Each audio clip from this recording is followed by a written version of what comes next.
Councillors, staff and members of the gallery.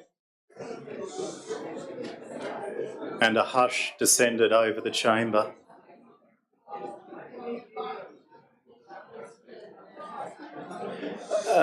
John, could I just get you to ask those outside, just let them know that the meeting's about to start, and if they'd like to join, please come back in.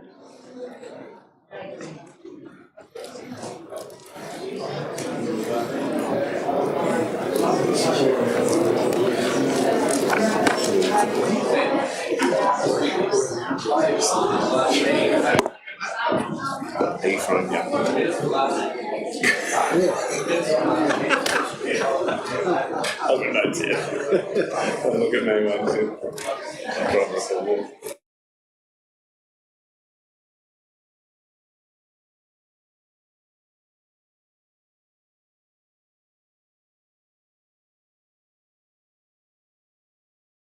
Council. Try again. Oh, that's better. Councillors, staff, members of the gallery, welcome to this ordinary council meeting of 24th of April 2024. Could I call upon Councillor Gadders to provide the civic affirmation? Thank you, Mr Mayor. We, the councillors of the Armidale region, declare that we will undertake the duties of the office of councillor in the best interests of our community and faithfully and impartially carry out the functions, powers, authorities and discretions vested in us to the best of our skill and judgment. Thank you, Councillor Gadders. And can I call upon Councillor O'Connor to provide an acknowledgement of country? Thank you, Mr Mayor. This is a recognition of traditional owners of this land. We acknowledge the traditional custodians of this land and pay our respects to elders past, present and emerging. The Armidale Regional community pays tribute to their love of land, love of people and love of culture. Thank you, Councillor O'Connor. And could I call upon the General Manager to make a statement regarding live streaming? Thank you, Mr Mayor. This meeting is being audio and video recorded, and the recordings of the non-confidential parts of the meeting will be made available on the internet. No other persons are permitted to record the meeting unless specifically authorised by council to do so. And can we ask that all mobile phones and computers be set to silent? Thanks, Mr Mayor. Thank you, Mr General Manager. Councillors, I haven't received any apologies or requests for leave of absence, although I do note Councillor Redwood is joining this meeting remotely.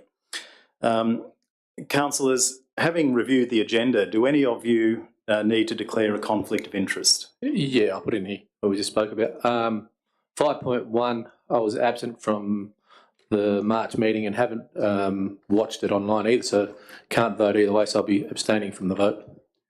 Thank you, Councillor Witters. All right, well that brings us to 5.1, which is the confirmation of the minutes of the ordinary council meeting held on the 27th of March 2024. There's a recommendation on the screen up there. Can I have a mover, please? Thank you, Councillor McMichael. And a seconder? Thank you, Councillor Gadders.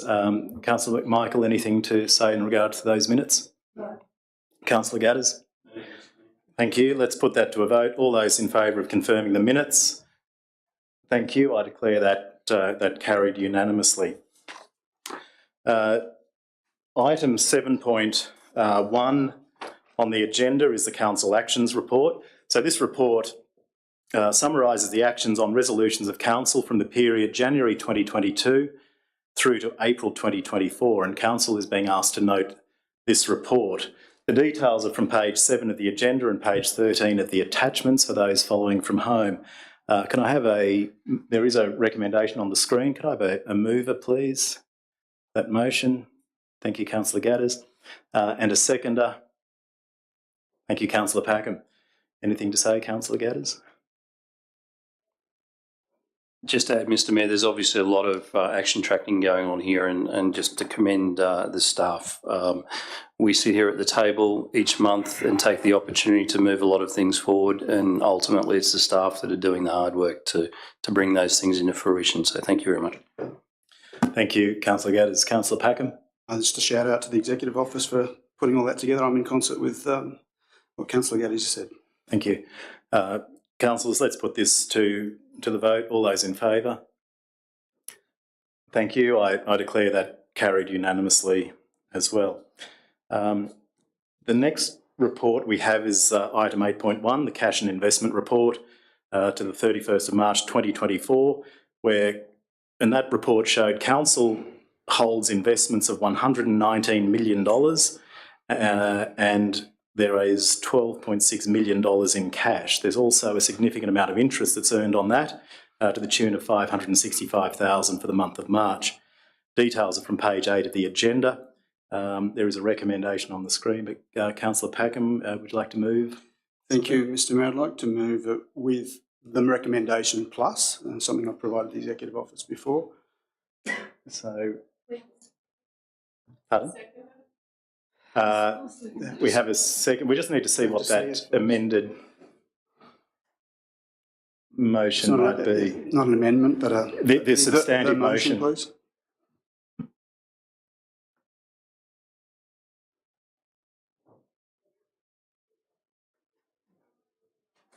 Thank you. So, Councillor Packham, can you confirm that's what your motion is? Now without the two in front of it. So it'd be Thank you. Part A and Part B. Okay. So that is the motion that's been moved. Do I have a seconder for that? Thank you, Councillor Gadders. Councillor Packham, would you just like to speak to that? Thank you, Mr Mayor. It's the cash and investment report is normally quite a benign report. It's a statutory report that we review each month. It's becoming more and more involved as we, as council, actually retains, holds, and distributes vast sums of money. I noticed that we had a speaker today speaking against the cash and investment report. One of the biggest highlights of the report was the addition by the CFO of the amounts held as restricted funds across the general activities of council, and noting that the amount that's unrestricted, the amount that's actually available to council to run about its business, but the majority of the funds being held by council at the moment are restricted for certain purposes, and I think that that's important for us to differentiate between people thinking that council has, multi-millions of dollars at its disposal when actually moreover to fulfil things that it is entrusted to do. It's a quagmire. It would be mellifluous for me to see a report semi-annually of the nature of those funds, the interest status, meaning whether those funds that are in our trust are interest bearing and interest accrue to those funds, or they're not, particularly the water fund, the sewer fund. Is the interest, for instance, for the public's general knowledge, to know whether interest is parlaying into those funds to help assist with the program of the intended use of those funds going forward, so that they're in a way somewhat self-funded or self-promoting, or are they just held in trust once off, out and only? And I think that to have a report just semi-annually so everyone knows the nature, the public can get an understanding why we're holding funds and for what reason and to what outcome, would be a welcome addition semi-annually. Thank you, Mr Mayor. Thank you, Councillor Packham. Councillor Gadders, anything to say? No. Would any other councillors like to speak to this motion? That being the case, let's put it to a vote. All those in favour of adopting that? Thank you. I declare that carried unanimously. This brings us to item 9.1, New England Rail Trail. So this item has been the subject of considerable community discussion over the years, including the Have Your Say this afternoon. The item is providing council with an update on the New England Rail Trail and seeking council's endorsement to commence the Armidale Railway Station to Generic section of the rail trail and commit to delivering the full rail trail subject to the receiving of grant funding for construction and planning agreements for ongoing maintenance.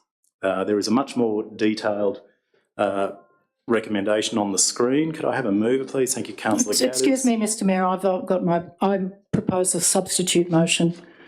I've seen Councillor Gadders' hand and a seconder, excuse me, Mr Mayor, I've had we don't do things by hand here. We do them by pressing the microphone. Thank you. My microphone I am the has chair, been Councillor. on first. I am the chair, Councillor O'Connor. We will get this motion on the table. If you wish to make an amendment, there is certainly capacity to do that. Well, I would like then, abiding by your ruling, but noting my objection to it, that I foreshadow an amendment. Okay, thank you. So, a replacement amendment, a fully replacing amendment to this. That might be difficult if we have a motion, if the amendment is come on, directly Mr. counter Mayor. to it. Councillor Gaddis didn't have his hand up first anyway. Thank you, Councillor O'Connor. As the chair, I this call is accept mine. that you are the chair. I note your objection. So we have Councillor Gaddis has moved, Councillor Galletley has seconded it. So we have a motion. And I foreshadow a replacement motion, or if you like, an amended motion. That's fine. You can foreshadow, but you can't put an amendment in that is directly counter to what is afoot. I think I can. You'll have to look. I think I can. This is a replacement motion. Okay. Let's see how we go. Thank you. So, Councillor Gaddis, would you like to speak to your motion? Let's be very careful. I would, Mr Mayor, under your direction, if we could, if everybody's ready for this point in time. Good, all right. Thank you. As I guess suggested earlier, we would get to 9.1 in the agenda quickly. Look, I see that we have a great opportunity before us here to utilise the rail corridor. I'd like to be the one person in the chamber speaking if I could, Mr Chair. Councillor Robinson, please, and Councillor O'Connor. No side comments, please. Thank you. If I could just start briefly from the top. We have a great opportunity before us to utilise the rail corridor within our local government area and to the north of Armidale. The asset itself has not been used in over 30 years to operate a train. This is not a decision in front of us about stopping trains. This is not a decision of trains or bikes, but rather this is a decision of do nothing or do something. In all the years of my recollection, there's only been one substantial project put forward for the use of this rail corridor. In fact, at the ordinary council meeting in October of 2016, it all began. This was obviously before our current term. It was actually motion 7.3.5, which was adopted by all to move forward with an in-principle support for the rail trail. That decision was set nearly eight years ago. One of our speakers alluded to this at all. So this is in no by means a rushed decision in front of us. Fast forward to our current elected term. The first rail trail motion that we had to deal with as a team was in February of 2023. It was to note the level of community engagement from that report. It was to amend the motion to make sure that going forward we looked at a cost-neutral rate for the ratepayers in terms of the annual maintenance. The motion then in February 2023 was carried unanimously. Today we sit before you all with another decision, an evidence-based decision, to consider the only project which has been suggested, costed, a business case has been built, grant funding has been sought and has been made available. While the grant funding unfortunately will not complete the entire rail trail, for us at the moment, we will be able to get phase 1 underway and complete in a relatively short time frame. The initial 9.8 kilometres from Armidale to Demerrick Station provides a great opportunity to establish a community asset followed by an even better tourist attraction. It's time to get on with it, it's time to seize the opportunity, and it's time to embrace the change. Thank you, Mr Mayor. Thank you, Councillor Gaddis. Councillor Galletley. Yes, I'd like to thank the guest speakers for coming in. There was it was good to hear both sides of the story. I think we've got an opportunity here, not just for Armidale, but for Glen Innes and Guyra to make something of this. We're a bit lucky in Armidale. We've got a few more eggs in our basket than what Guyra and Glen Innes have got. And I think it's it's going to boost their economy, being the smaller places they are, to really make something of the area and wanting people to move up to this region, which I believe having access to come up here for a ride on a nice frosty winter's morning and people say it's too damn cold. Well, I tell you what, it's too damn hot down some of the other places to go for a ride when it's stinking hot, but they still seem to do all right. I think going for a ride on the motorbike on a frosty morning, you can't get better as soon as the frost's gone. And as far as the bringing back the trains go, look, if the government wants to bring back trains here, they're not going to give a rat's bum about 100 bloody kilometres of rail trail, mate. They'll be taking it back and putting rails down and doing whatever they want to.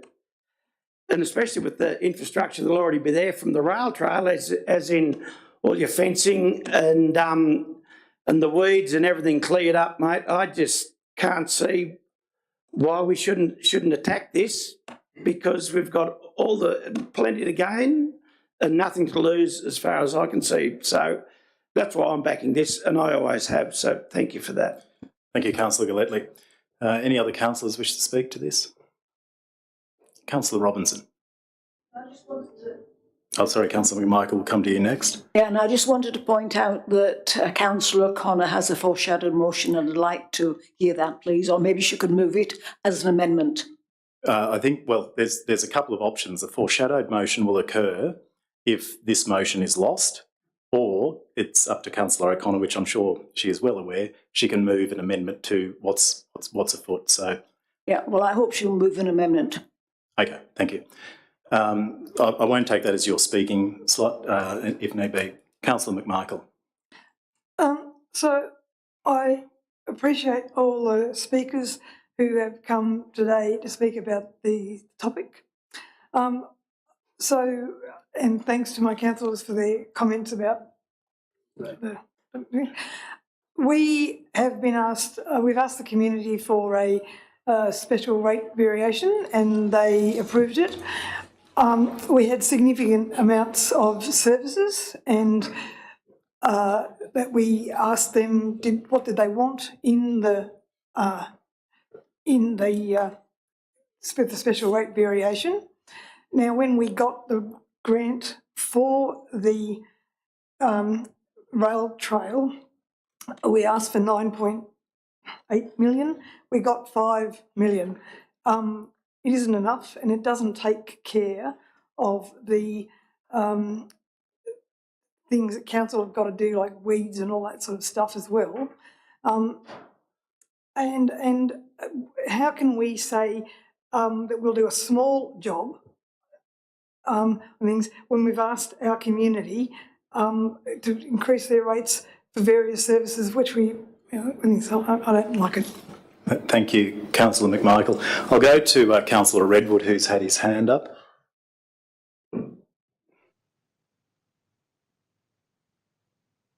Thank you, Mr. Mayor.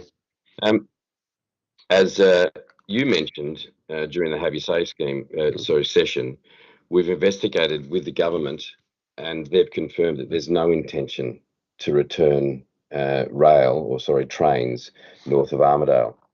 And after hearing the speakers for the rail trail in the Have Your Say session, I'm very surprised that there's even any debate about this. It's starting a project that is funded, that we've got an offer to maintain, and the benefits that this will bring to our community, as well as the broader tourism benefits, to me far outweigh leaving a railway line dormant for another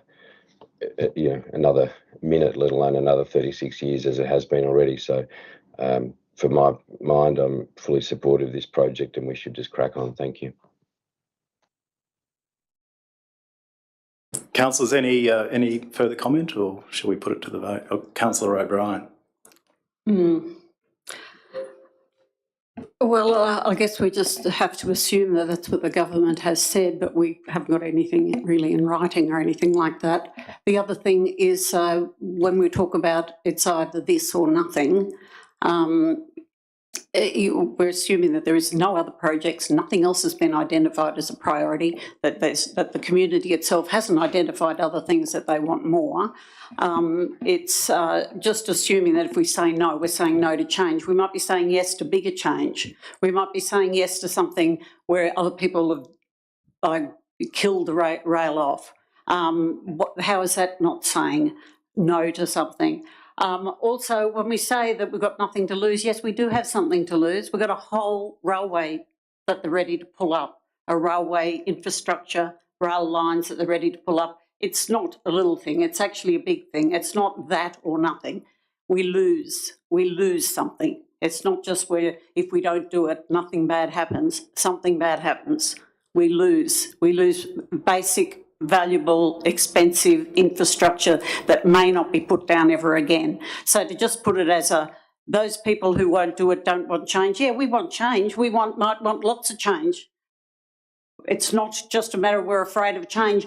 It's just that there's good change and bad change. And I don't see how this has ever been prioritised as something that is valuable to the community, and none of the arguments have persuaded me. As far as exercise, you can exercise absolutely in a million other places. We all won't get fat if the rail trail doesn't go ahead.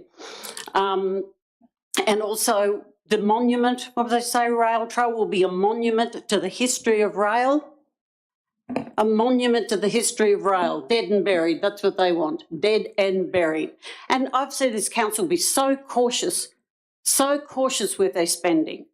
I've sat there and watched every little penny go here and there, and yet we've got a kind of an open checkbook when it comes to something like this, that it could be a bike trail anywhere. Now we're ready to pull up valuable infrastructure and not even have an idea of how much it's going to cost in the future.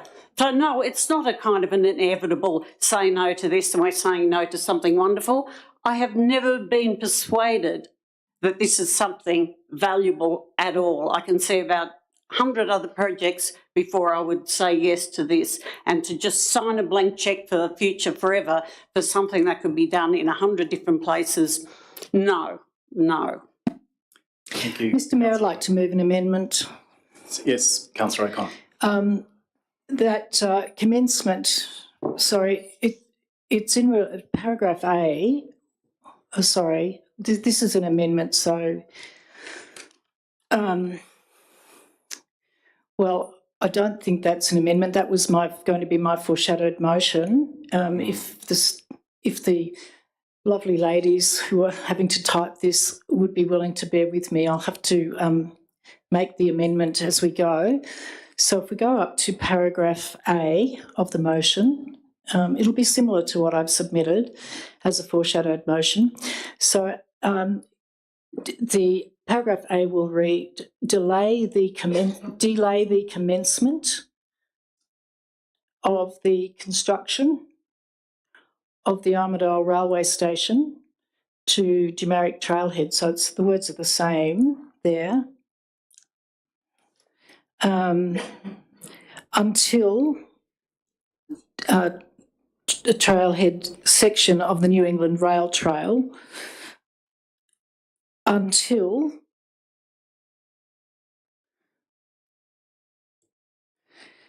a comprehensive report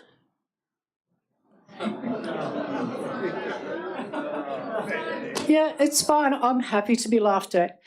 Is a comprehensive report is brought to council on the total costs to council for the running and maintenance of both the Armidale Railway Station to Jumaric Trailhead section. Can you check? I can't see. I need two kinds of glasses. To the section and the full New England Rail Trail project.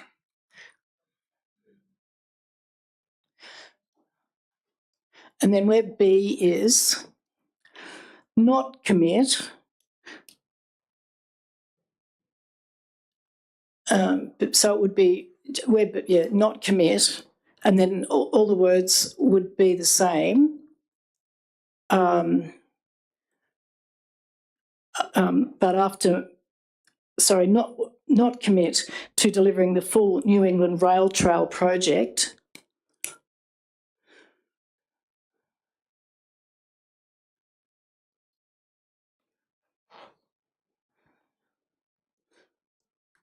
Until the report in A above is received, semicolon, and that the General Manager, and then there would be, just delete the rest of that.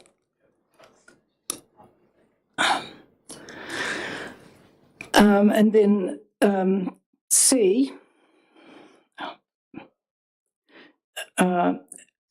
seek urgent discussions with federal and state members for New England and Northern Tablelands. I think we all know who they are, so I won't. And Northern Tablelands electorates, about the means of repurposing of this funding for priority community projects. For priority community projects. Projects as determined by council. And then we can note those, the New England, the other documents, but then from thereafter, basically delete the rest of the items after the note.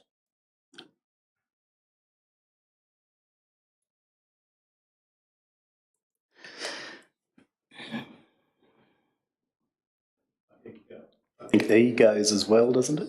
It's Sorry? there. Oh, no, we can note the project Okay. program and costs. All right, okay. I think that's fine. Thank you. Unless somebody wants to amend my amendment.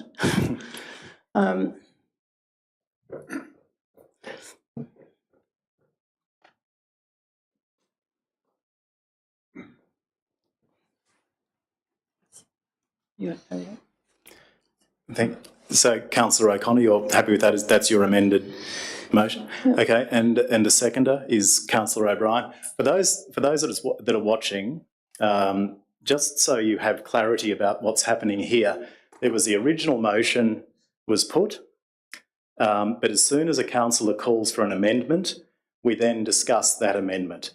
And either when we ultimately vote on that amendment, and it either gets up or it doesn't.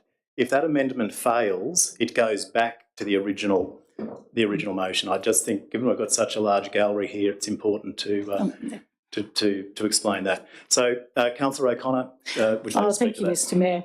Look, I really want to congratulate all the people who've spoken and all the people who are in the gallery. And you know, it's obvious that we've got a lot of cycling enthusiasts here, and I know I do commend that. However, look, our job as a council is very hard, and every meeting we have, we are reminded of ethical decision making, and that is, can the decision that we're making be justified in terms of the public interest? I've also got an obligation, as all of us do under the Act, the Local Government Act, to reduce. Well, sorry, I feel I have a moral obligation as an elected person to reduce conflict in our community, and I think it's very obvious that, you know, as always in Armidale, there's passionate and, you know, honourable views held in two directions, and I never want to suggest that there's anything other than sort of honourable passion around this subject. I think there is. We all want to see our region thrive. However, as a councillor, all of us have to make considered and well-informed decisions, and we have to represent the collective interests, and we aren't of residents, ratepayers and the local community. That's the collective interest. It's not the interests of one particular, you know, interest group, no matter how passionate they are. Now, I put this motion up because all of the work that has been done, all of the business cases that have been done, I say there has been no community consultation of any substance. There's been information provided, but there's been no community consultation process except the meeting in 2018, I believe it was, that was run by the New South Wales government, and it was held in Guyra and Tenterfield. At both of those meetings, the result was a resounding no to the proposal of a rail trail. Now, that fact of that resounding no, that fact of that resounding no is not included in the Radani report. The fact of the consultation is reported, but there's a significant omission as to the result of that consultation. And I want to say that I understand that Tenterfield Council, who voted in support of the return of trains, is really anxious and upset about this unfriendly motion that we are now debating that would have the effect of cutting off any chance of them getting back by train between Tenterfield and Armidale, or having a continuous process across the border. And I think a lot more discussion needs to be had with our fellow regional councils and communities before we launch into something that will actually obviate any urgent action, as Mr Flint has suggested, may well be coming. There is a very strong view in the community that with the cessation of funding, as it currently is, to the continuation of the Inland Rail project, that really does put this missing link of the Great North Line, or the main North Rail line, back into contention as at least a drop-in alternative for the Inland Rail. And I just have to say that rail is a shared responsibility. You can talk all you like to the New South Wales government. Yes, they have successfully cost-shifted, and they're planning to cost-shift the cost of regional passenger and freight services. And this council is saying, come on, cost shift a bit more and let us actually maintain the entire corridor eventually. At the moment, this roughly 10 kilometres. What I want to say is that what's been put before us here is rushed. It is a change in the scope of the project. We asked for 34 kilometres that would largely benefit, if there are benefits to be had, and there may well be, the Guyra community. It was going to be between Black Mountain and Ben Lomond. This is a completely new project, and I'm pretty sad to note that absolute, huge variation in the scope was put to the funding body NEMA, as I understand it, National Emergency Management Authority, back in November 23, when I was on sick leave, but so what. That was put without any resort to a decision by council. This may well be an attempt to retrospectively validate that decision, to make that application for a very substantial variation. But the point is that right now, councillors are faced with a completely different project, and we're being asked repeatedly in this report to rely on, business studies and all the rest of it. You can love them or hate them, but the fact is all of the figures relate to a completely different animal, which is a 34-kilometre rail trail between Black Mountain and Ben Lomond. This is a 9-kilometre one, and I think it's fair. I think it's fair that councillors are given the opportunity to get more information. I also note that we had a resolution, I think it was the resolution Councillor Gaddy's referred to, that there would be no cost to the ratepayers, no cost, if this was put in place. Now, we've got 3 undecided grants in contention. It's not fair to say that we now have a Black Summer bushfire recovery grant. We don't. We have a time problem with it, but we have an application for a variation on foot. That's not been approved. Secondly, the Growing Regions Fund is requiring a 1.8 match dollar contribution from this council. It's certainly not clear how or where that's going to be met. And we can talk all we like about the bounty from community contribution and other res projects, but it's not certain. And I think this council has the right to ask for more information. We're not trying to hold this project up if we get res. Councillor O'Connor, Yeah, okay.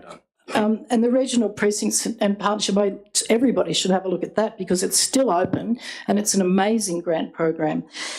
So we have a slew of essential capital works, as Mr McCann pointed out. We don't have the workforce to implement them, as we understand, nor the capital. So I think it's just time for a little deep breath on this. And I ask, this is all that this amendment asks for, is a bit of a deep breath and a bit more information about what impact this, project is going to have on the ratepayers. The last thing I would need to say is that there really hasn't been proper community consultation on this. There's many other groups like New England Rail Councillor Inc. O'Connor, we're going to. All right, okay. Thank Who you. have not been consulted over this and whose interests are directly affected by it, and many, many people are that. Thank you.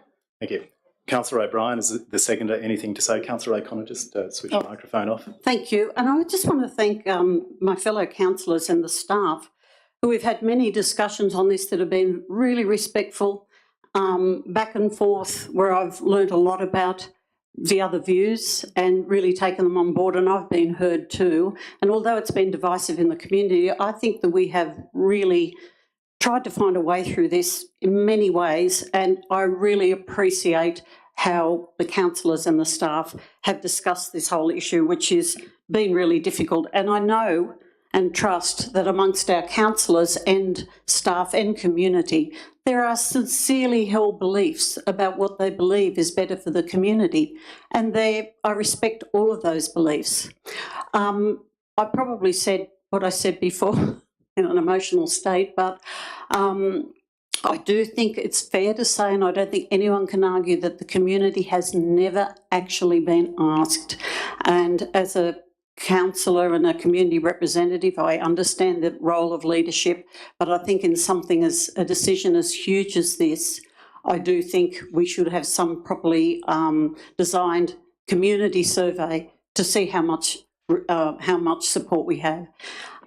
Just finish on, I've just had a trip to Brisbane, and the last 45 minutes I sat on a four lane highway going into Brisbane for 45 minutes and looked ahead, and it took us so long to move about 10 kilometres, and I looked in every car, there was probably one or two people, and I thought, you know, we're for such evolved, intelligent society, culture, creating creatures. How are we living in this nightmare? How are we living in this nightmare of cars and roads? I mean, you might say the trained people are dreamers, but look, I'd rather dream than live in this nightmare now where poor people can't make it to North if they want to go and visit family or go and visit hospitals because of a group of people who want to support a leisure activity. I think there are far, far more important and priorities, and I do think that we should be advocating for rail as hard as we can. Thank you. Thank you, Councillor O'Brien. Councillor Witters. Yeah. Would like to first off thank our speakers for that. And my questioning within that was to get people to try and understand what this motion's about. There's a reason that in an area of about 30,000 people, only 30 odd to 40 people put their hand up to sit here. There's a reason why to do it. Sit up there, you've got to be fairly good at what you're doing, because sometimes you've got to make hard decisions. And decisions, I wrote here, it's the unseen spoke of the wheel of council, is what we have to decide on in regards to funding and what the council have to decide on in funding. Sometimes councils have to hand back funding. Sometimes they don't get the funding that they want. But in doing so, they also get judged by the funding body and the community.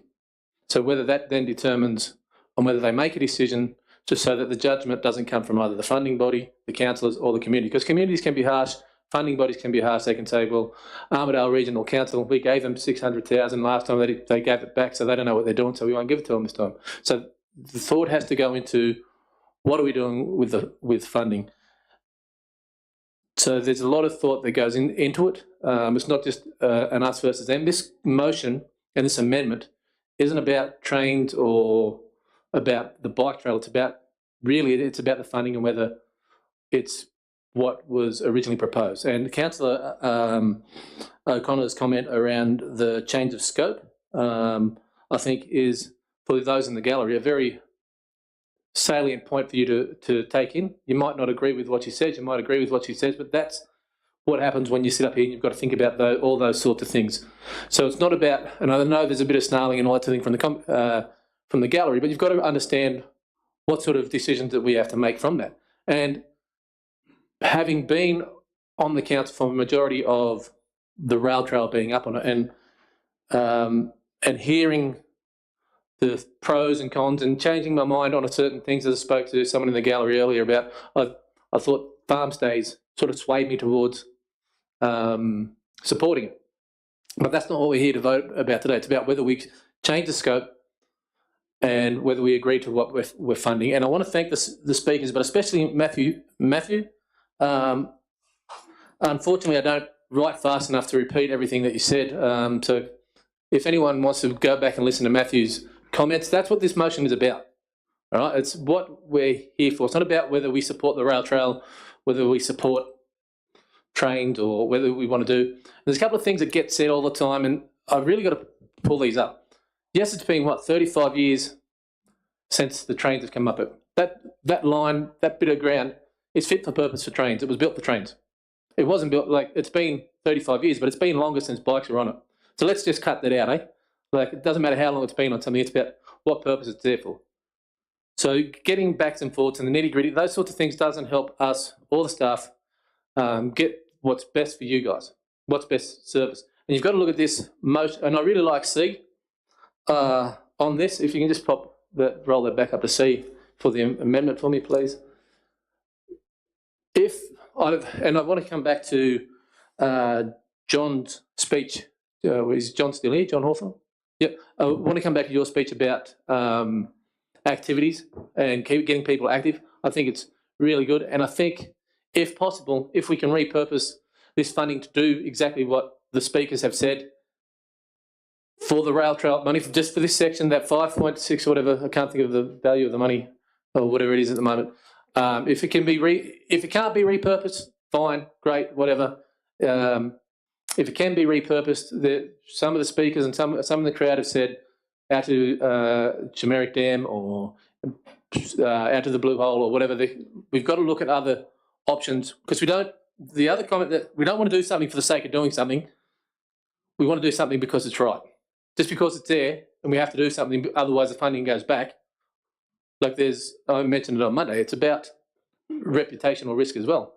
And that's a reputational risk, is do we look like a council that does nothing by handing the funding back, or do we build something that doesn't really fit for purpose of what we're trying to achieve? And my other concern around why I think there should be a delay until a full report comes in and a few other different things, if the funding was guaranteed and there was going to be, the original scope would start from where we said it was going to start. We wouldn't have to change it because we know the money's coming in. Does it make sense? This is the things you've got to think about. Councillor Withers, we're at 5. Oh, geez, I don't think I've ever done that. That's good. All I'll give you another 30 seconds. No. I'm a big stickler for time. So just have a think about that when you think about what decisions that we've got to make here, and really think about what this motion's about. Because it's not about agreeing to the rail trail or agreeing to keeping the trains. It's about the funding and whether what we've been presented is what we were told you were going to get. Does it make sense? So have a think about that. Thank you. Councillor Galletley. Geez, well, that was fairly good. But this is just another reason why Armidale has stood in a quagmire for as long as it has, mate. This slowing stuff down. Oh, we'll do this, we'll do that, we'll do whatever. Let's get on and just take the bit and do something for this joint and for all the other towns around us, mate. This slowing down business, I think we've had enough of it here. I really do believe. Thank you. Thanks, Councillor Galletley. Councillor McMichael. Gallery, please.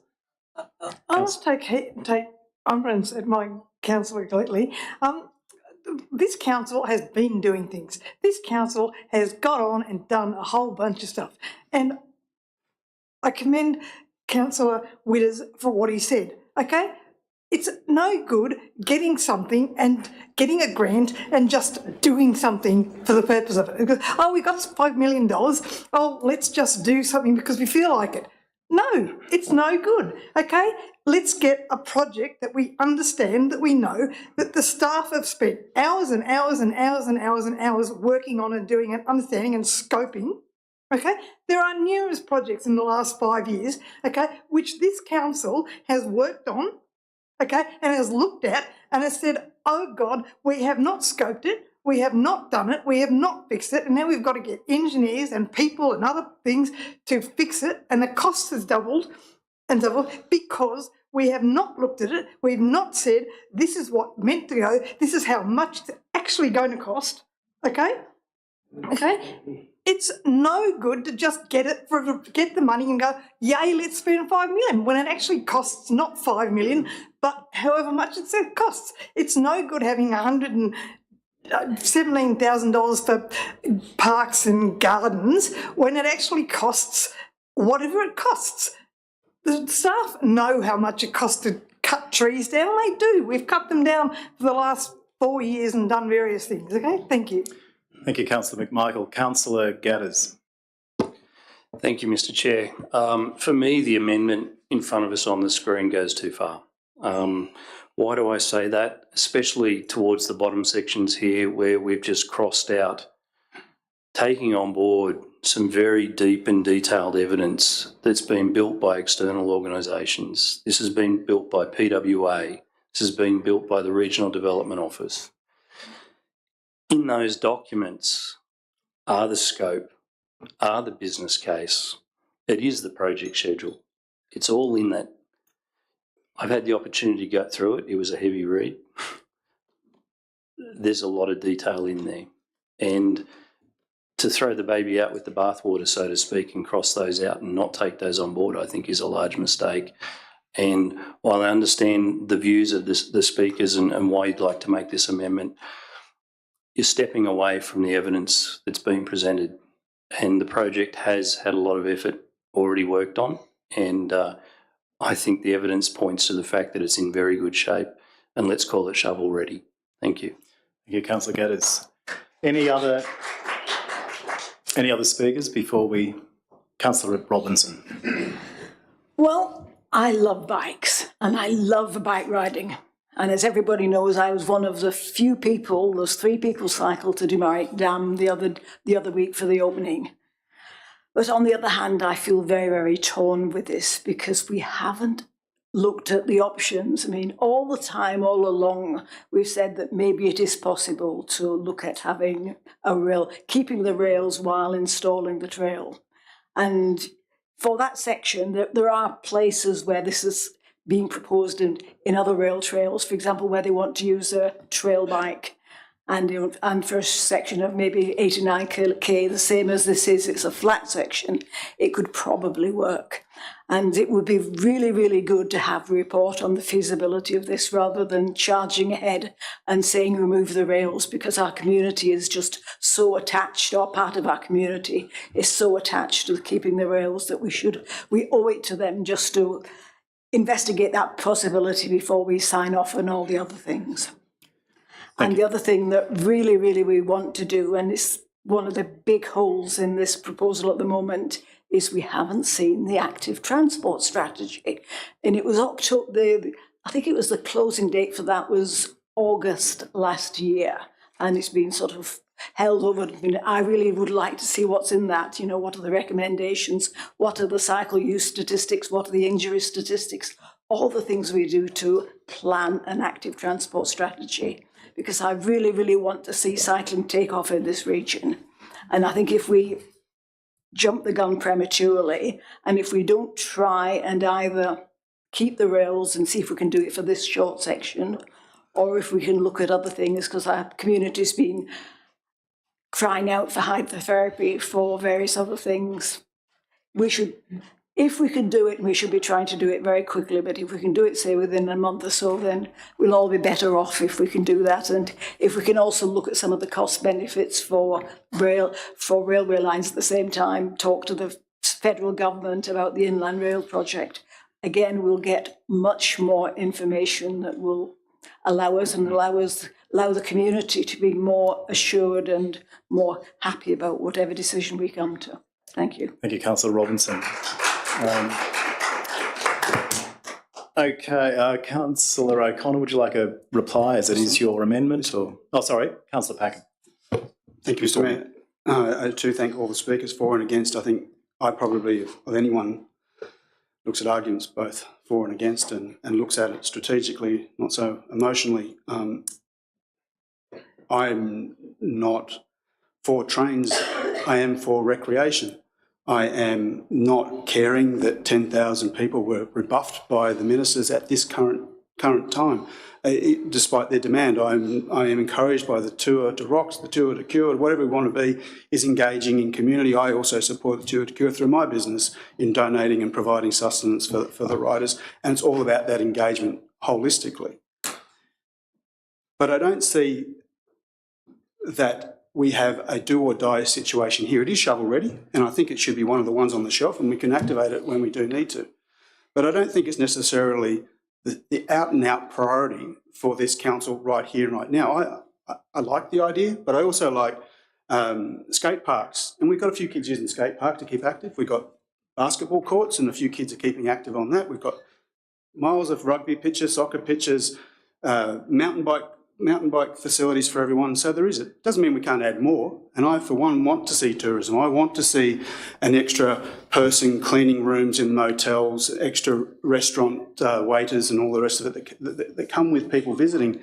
The whole trail was 9,000 visitors. It's 30 a day. That's not really big ticket item, but it's an extra bow in a thing. And like our colleague said, this was originally envisaged for north of the region. It gave our smaller cities, towns and villages some engagement in that tourism economy. It parlayed into what Councillor Witt has said about farm stays and things like that. And it seems like all of a sudden, as I think Councillor O'Connor mentioned, all of a sudden we changed to starting out of Armidale. Okay, it's an idea.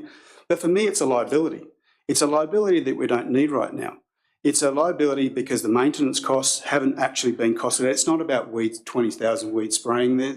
It's a bigger corridor than that. It's in total, when we look at it, 100 kilometres, 5, 6, 10 metres wide. There's going to be calls for security cameras and lighting and someone to monitor those things and to pick up the rubbish and to pick up the cigarette butts.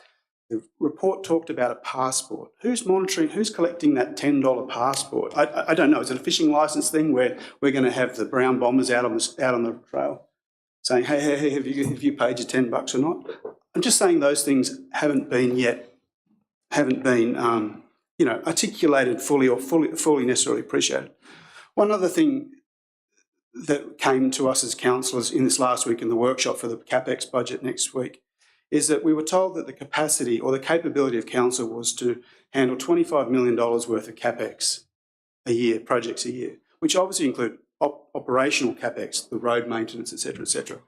25 million. Project of 5 million is 20% of the total capacity of this organisation, and it will be eaten up. Other things won't get done. I don't know what the community wants us to stop doing to be able to do this one right here and right now. And that's a conversation, as Councillor Witt has said, when we sit in those rooms and try to make those decisions, we're told there's 10 or $12 million of carry forward projects that haven't been done yet in the maintenance, the restoration phase. We've got $42 million of projects put on the table by the council itself, and they're asking us, which ones do you want? We don't know yet how much we've even got to spend or how much capacity or capability we can do that. But 20% is a huge task right now. We're told continually as councillors that we're in the restore mode. Restore for 1, 2. Don't get too grandiose with your ideas. Don't get too excited. We're just restoring. We've got an SRV in place. We're trying to catch up with maintenance, etc. This is a Thrive project. That's the next phase. I'm all for something like this. I want a recreational asset. I've pushed for one from Armidale to Jumerick Dam. I want one around the Mother of Ducks Lagoon. I want we went with Adam Marshall to the where the Wonders Run Deep, the whole Waterfall Way promotion that was put out last year. Big song and dance, truck banners, all this sort of stuff. And yet we've got Dangas Falls, Ebor Falls, Wollomumbi Falls, Baker Street, all these things, all these natural assets that we could also be spending money on doing. We haven't been able to secure someone to look after Moncton Aquatic Centre and make it a better thing. The Airside Business Park is languishing. That's a 10 or 12-year project, and we don't have businesses. We talk about gaining businesses. I get it. I want business. I want business to... Councillor Packham, we're at 5. Thank you very much. But they're languishing, and they're the things that we need to be putting these immediate efforts on. And you might also notice that the latest thing is Norco Rural is pulling out of town. That's the end of it. There's not enough business, there's not enough support for ag, and all these sorts of things that come along the way. So I think we've got deeper priorities to worry about than this right now, even though I'm supportive of a recreational trail of some sort in the future. Thank you. Thank you. Councillor O'Connor.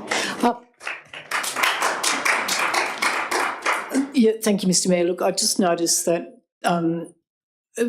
Councillor Gaddy suggested that I deleted the information, the reports. I have not. That's not part of the amendment. They've retained. However, where it says note the New England Rail Trail business case, that should go below the section that says seek urgent discussions.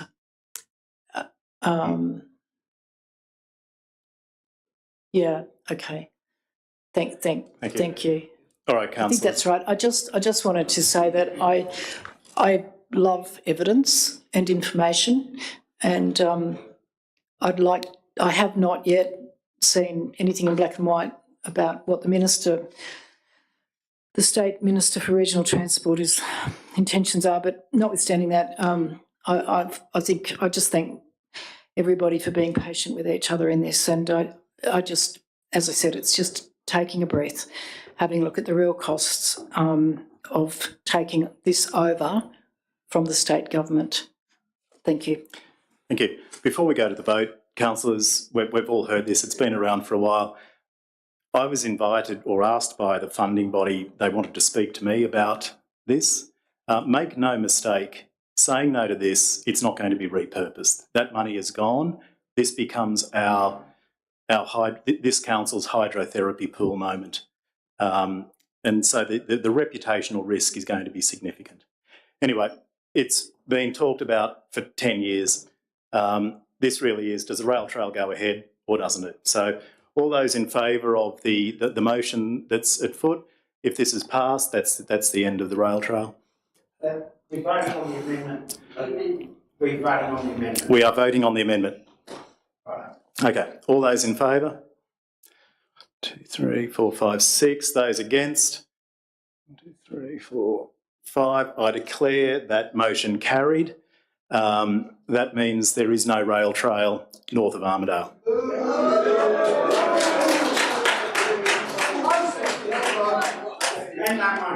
And no money. Thank you, Gallery. That's the amendment comes to the motion. You've got to put that motion out. The amendment. You've got to put the motion out. Okay. And now you need to give a formal resolution. Okay. Councillors, we'll just let the gallery go, and there is just a bit of formality we need around this. Let's have 5.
Okay, councillors, let's get back underway, please.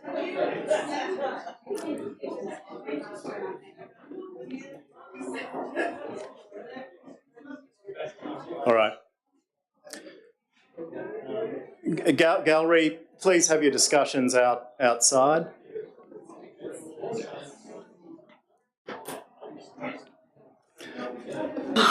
Councillors, we have a little bit of, we have some admin to do, so we have voted for that to be the substantive motion. We just need to now vote on that. Councillor O'Connor, could you ask your friend to, thank you. We now need to, so that is now the substantive motion. We now just need to vote on that motion. And I'll take it as moved by Councillor O'Connor, seconded by Councillor O'Brien. Do we need any more discussion, or are we just going through them? Any councillors wish to speak? All right. Let's put, sorry, yes, Councillor Redwood. I think we've gone back. Can I just make a clarification? Do you hear me?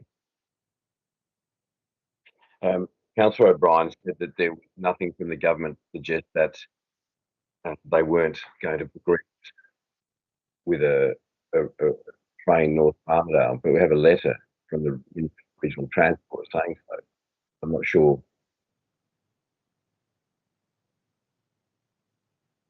I'm just not sure what that point was about, Councillor O'Brien, when you said that there was no evidence of they would not support a train north of Armidale.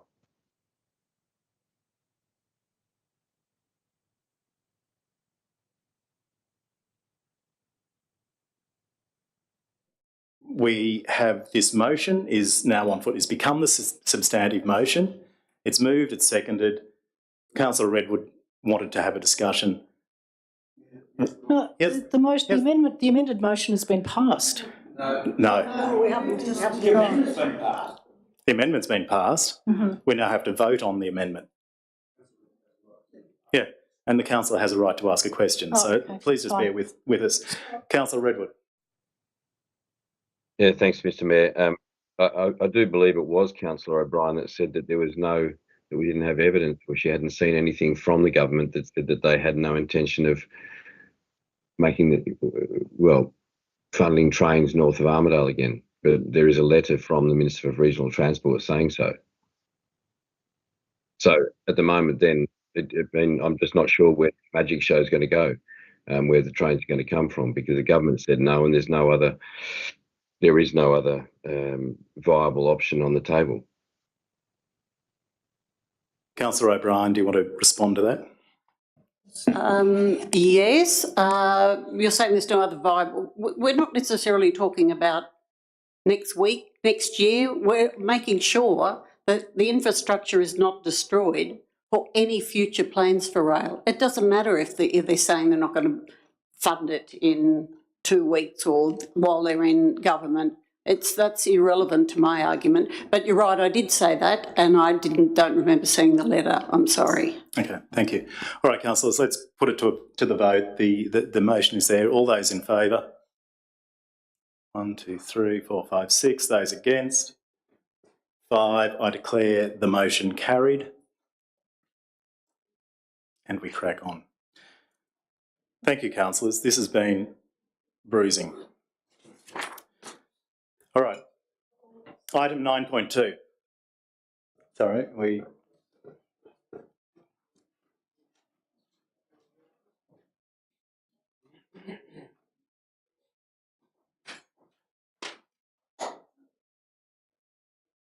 All right. Item 9.2, Plan of Management for Cemeteries. So the report is seeking council endorsement to submit a draft plan of management for cemeteries and surrounding lands to the Department of Crown Lands for approval and endorsement. Details page 21 of the agenda and page 179 of the attachments. Can I call for a mover, please? Thanks, Councillor Witters. Seconder. Thanks, Councillor Mepham. Any discussion, Councillor Witters? Yeah, I think this is good to get started. A lot of people won't know that council co-manages or co-works with different organisations on lands within the region, and sometimes, and cemeteries is a good example, sometimes they need authorisations from their co-managed sort of organisations to do stuff, whether that's cutting down trees, mowing the lawns, rechanging gutters, all that sort of stuff. And what a plan of management does is gives an understanding of what can and can't be done, so you're not chasing that agreement and regulations and all that sort of stuff all the time. It's sort of, as Councillor McMichael alluded to, it allows us to do stuff, which is what we've been doing. Like, allows us to get cracking, get moving on, because there's a unsubstantiated theory that this council doesn't like to do things. So these sorts of things, plans of management, and you'll see some for the cemetery, you'll see some for other spaces coming up soon, I believe. So that's what they're all about. I think this is a good start. So yeah. Thank you. Councillor Mepham, anything to say? No. All right. Councillor Galletley. I'd just like to thank, where are we here? I'd like to thank the Projects Officer and Property Management, Erin Grob, for her first report in on board council. Thank you very much for doing a good job. Thank you. Terrific. Thank you. Councillor Robinson.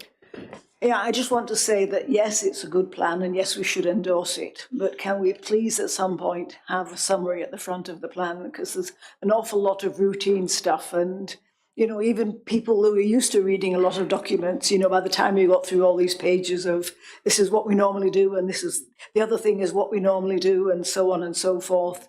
What we really need is the important stuff at the front. So maybe we could consider that for the future. Thank you. Thank you, Councillor Robinson. All right, councillors, let's put it to a vote. All those in favour of endorsing? Thank you. I declare that one carried unanimously. Item 9.3 is the lease of the Traffic Education Centre Reserve Trust. So the report seeking council endorsement to enter into a lease to the Fire and Rescue New South Wales. Details page 24 of the agenda. Can I have a mover, please? Thanks, Councillor Mepham. A seconder? Thanks, Councillor McMichael. Anything to say, Councillor Mepham? Yeah, just to say that Fire and Rescue have been operating there for quite a few years, been doing that responsibly, and I think it would be advantageous for them to continue in that location. Thank you. Councillor McMichael? No, thanks. All right, let's put this to a vote. All those in favour? Thank you. I declare that carried unanimously. All right, item 9.4, planning agreement for the Armidale Battery Energy Storage System. So council has received some general terms for a proposed planning agreement from the proponent of a 150 megawatt battery. This offer is consistent with the recently adopted Renewable Energy Community Benefit Framework. Details page 28 and also 545 of the attachments. There is a recommendation on the screen. Councillor Gadders has moved that. Do I have a seconder? Thanks, Councillor Packham. Councillor Gadders, anything to say? Thanks, Mr Mayor. I'll be brief. Obviously, a heck of a lot of work has been done by the staff to get this to this stage. We see obviously the very much tail end of it. We know that we've got a framework in place which has been able to drive that, but I mean, it is no mean feat to negotiate with a vendor that has, you know, a large project in front of them. So well done to the team. Thanks for bringing this fish in. May there be many more. Thank you. Councillor Packham. Thank you, Mr Mayor. I'm in full agreement with that. That's fantastic that the framework that we set up was able to roll in something that terms around battery storage as a whole, and with RES, it's all synergist and it's all linked in, and I think it's actually a great result. It also provides upfront payment and an annuity, CPI adjusted, and that's just all good for moving us in the right stead with one of the other items coming up being the future fund. Thank you. Thank you. All right. Any comment, councillors? Mr Mayor. I have a comment because there's a section in here about the rail trail that's now not going ahead, so I think we need to make an amendment there.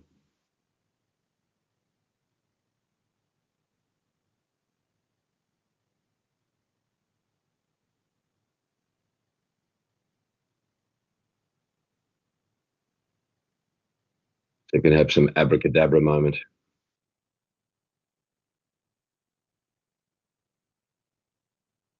To Officer Boyce, obviously, as I said, a whole lot of work to get it to this point in time. If we were to go back to our particular proponent here and say thanks but no thanks, will that cripple the deal? Sorry, I'm asking for a crystal ball prediction. Through you, Mr Mayor. Thanks for the question, Councillor. In short, no. We can always resolve something here today and present it back to the proponent. there's a commitment on the table to contribute $20,000 to rail trail maintenance, we could certainly go back to the proponent and put something else to them. It's really a matter for council. Thank you. Would it help if we amended that to just say active transport recreation or active transport? Well, sorry, that's active transport includes bike trails and things, I think. Or to the implementation of the active transport plan, or just... I suspect, sorry, if I can just jump in, we will receive a second formal offer, so we have to go back and say, yes, that was accepted or not. My suggestion would be we leave it up to Chief Officer Boyce to feel his way and see if there's an amended offer comes forward. They may just decide to drop that piece off, but these places tend to want something that's name-plated. If I could just add to that, Mr Mayor, you took the words out of my mouth there. That I think the attraction to the proponent was that it was a flagship project that they were sponsoring. So I'm quite happy to go back, but that was my gist.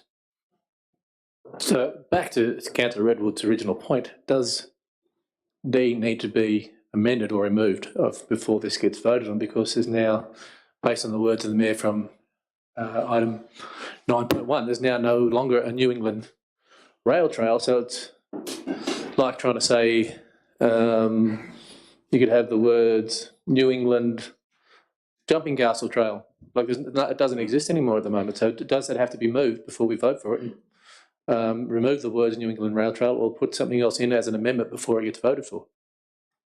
Which I think is what Councillor Redwood was alluding to originally. Or we could defer to the motion. Because the thing talks about...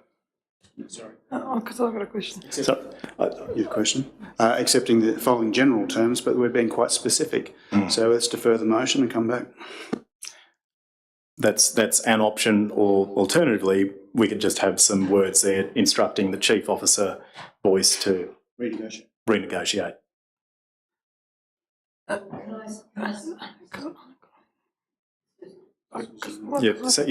Councillor McMichael. Well, I was going to say, it simply says for 20 years from the commencement of construction. Now, we haven't put a date on the commencement of construction. I mean, just because we have said that we want to amend, so going back to the previous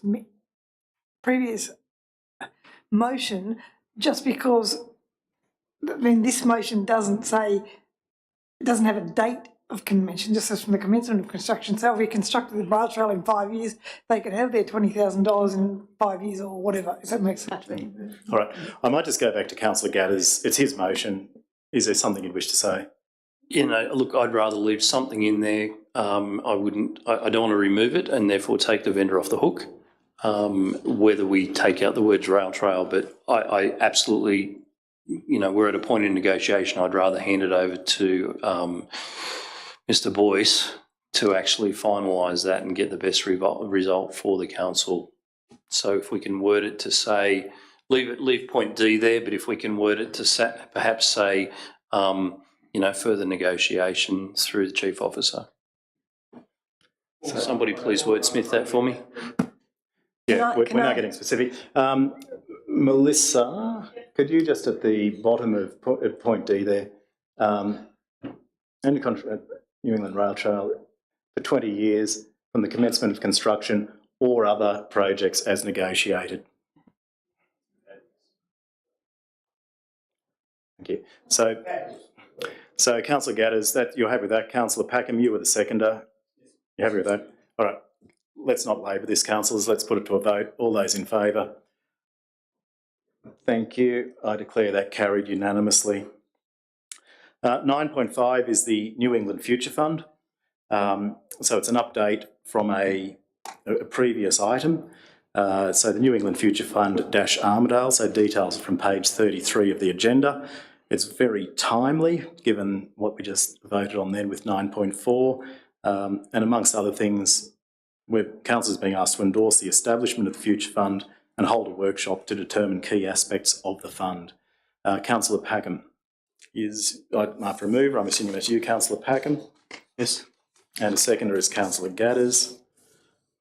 Councillor Packham, do you want to speak to that? Thank you very much, Mr Mayor. This will be another string in the bow of Armidale coming forward. This will make Armidale region great again. I'm sure of it. So it's going to be a big part of that process.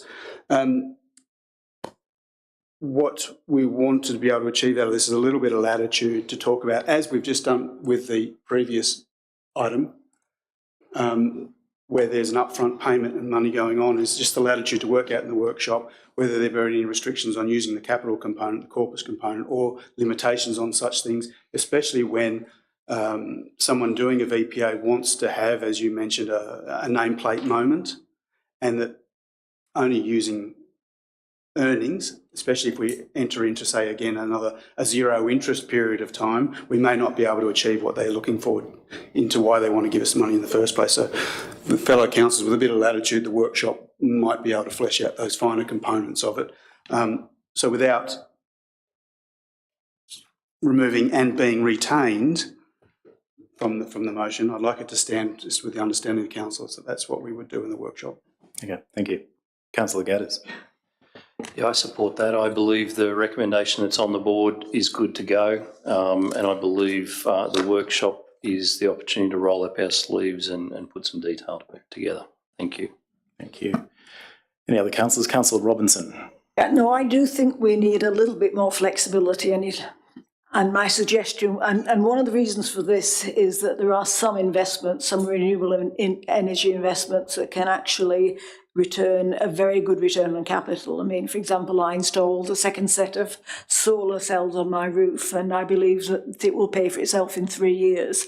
And so I was wondering, and it may be something we can put it, so I was wondering if we could change the motion, part B, to say, with the proceeds of investment and optionally some capital allocated to public purposes, because that would then allow us flexibility without having to discuss it at the workshop. So I don't know if the mover and the seconder would be happy with that. So, mover, would you like that in there?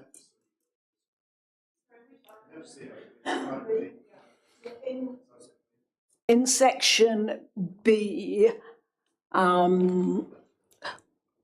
take out "and being retained," and then with the proceeds of investment and optionally some capital.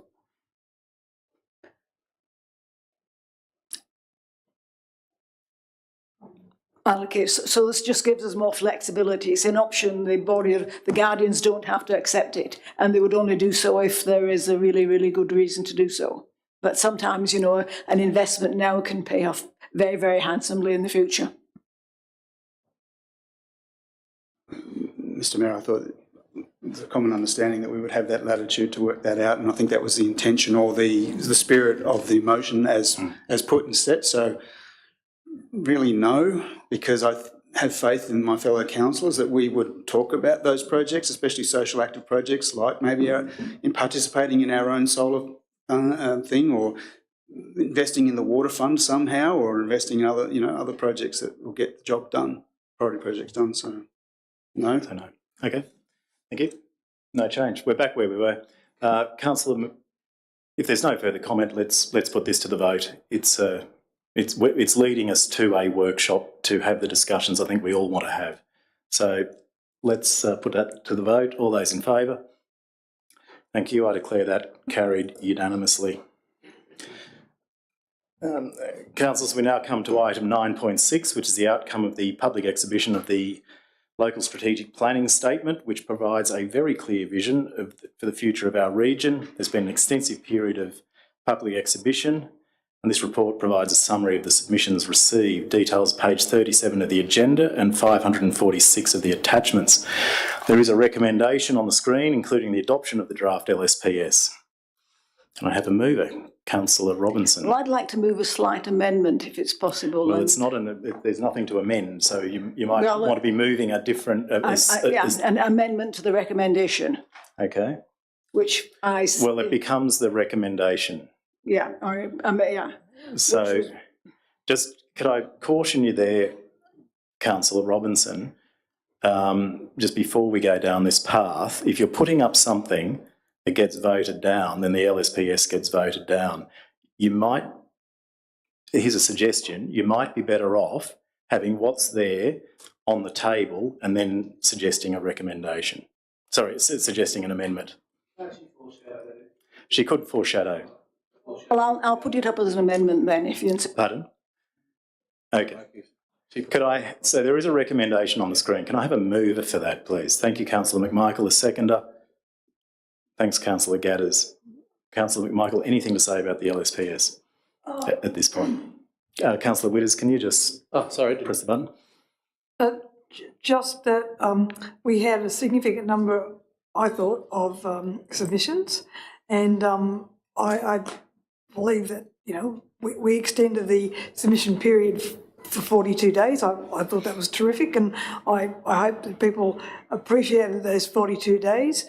I read through the submissions, and I believe that the staff have taken on board a number of the minor ones, which is great, and I think it's great, and I hope we move it. Thank you. Thank you, Councillor Gadders. I guess I'd just like to remind us all of the effort, the many workshops, the many stages that this particular planning document has gone through, and we're at the spot where we're trying to get it off to the DPHI. Without this document in place, we keep having other planning agreements, like one that's going to be on the docket a few items down, thrown back in our face. We have to get this on the table with state so that we can take things forward.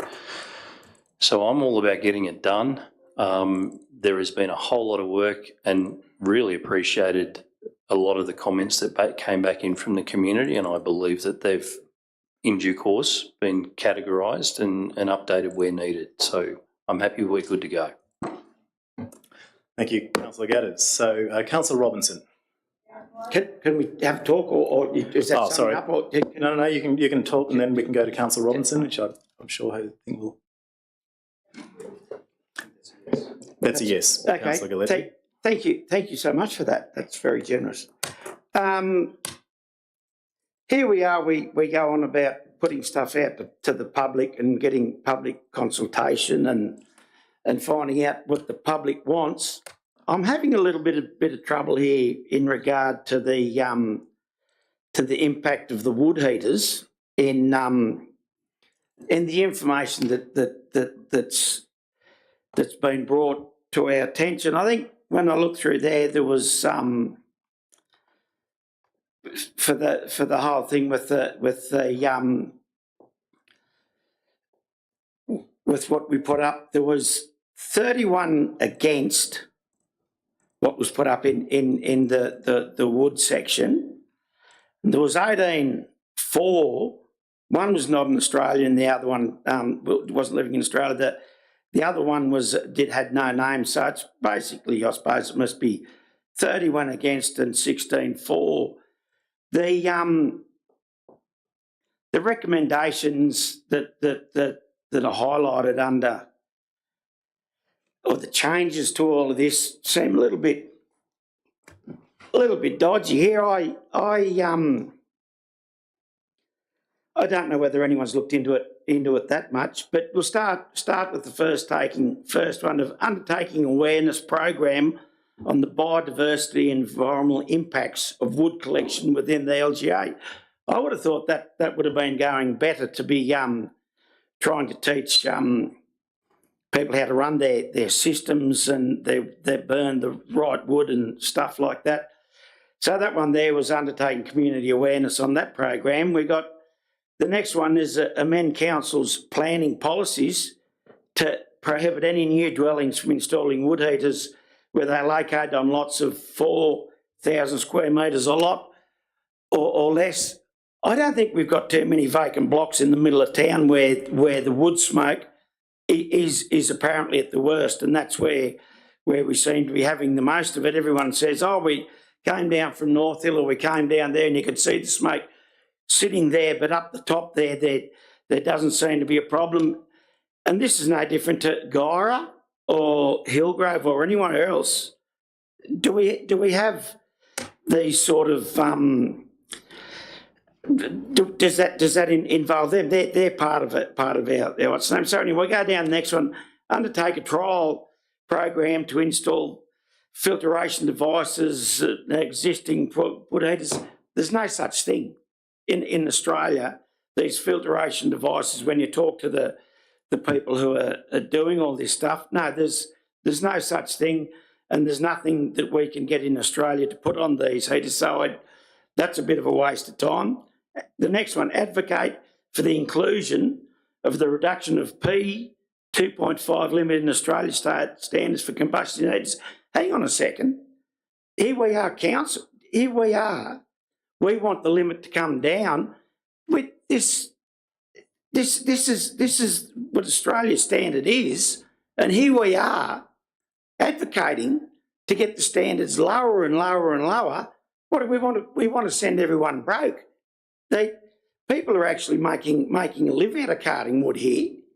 So, all right, we go to the next one. Provide a co-contribution with the state government to establish finance assistance programs to support owners replacing existing water heaters with alternative clear heating options in the Armidale. Well, that's fine, but I don't know if they're going to be very, very happy about paying their bills for the alternative heating device, and undertaking investigations into potential options to phase out wood heaters within Armidale where sustainable renovation or substantial renovations occur to existing dwellings. So if we're going to put a new kitchen, new bathroom in, look, all this reads to me as what we've had the councillors that are supporting this over the years is actually, yes, we just want to ban wood heaters from Armidale. That's what it reads here to me. I don't know whether anyone else gets that. And we can even go into here. Councillor Galletley, we're at 5 minutes. Oh, sorry. Okay, well, I can't go to the next thing, but we might as well just say, yep, we're going to ban wood heaters, and that's it. So thanks for letting me have a little bit of a yarn. Thank you. Thank you. Councillor Robinson. Sorry, Councillor Michael, yes. I wanted to propose an amendment, which it should come up on the screen which was basically to change the, let's see if it comes up, a drop, subject to revision shown below for C1.1, and then we have to show the revision for C1.1 below. Because we haven't got that on the screen yet.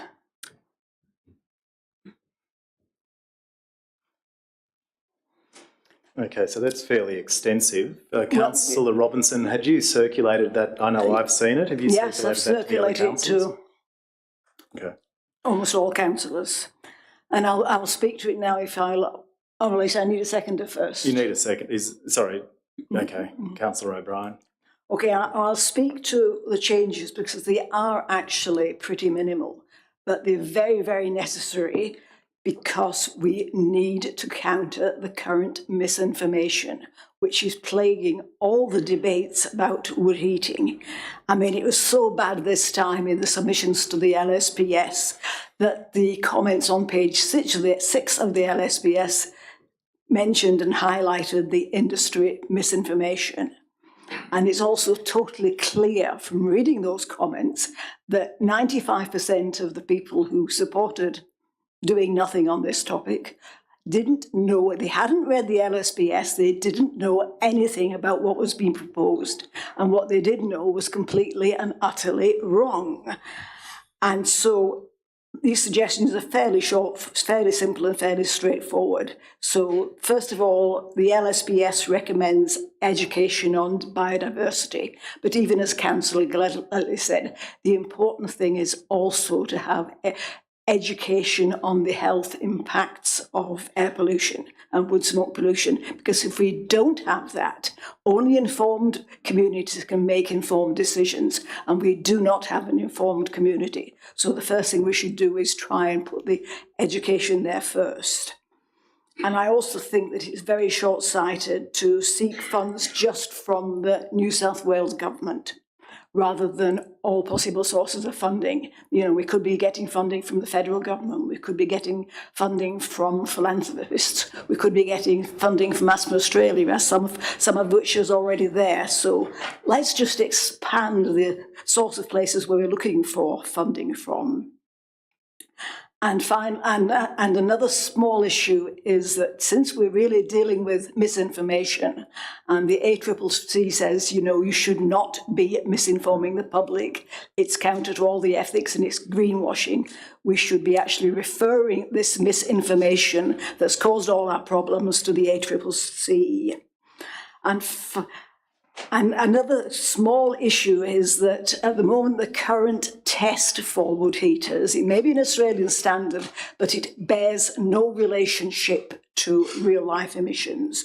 So what we really need to do is advocate for a standard for wood heaters that is sufficient to protect our health.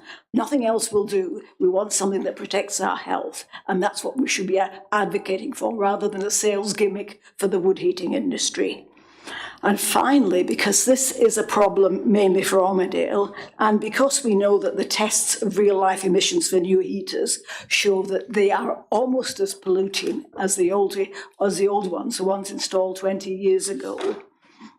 And we also know from tests of heaters in New Zealand where they've had stronger standards than we have ever since, in urban areas, ever since 2005. And in there, even one wood heater per hectare increases by 7% the risk that a child under 3 will require emergency treatment for anything other than accidental injury.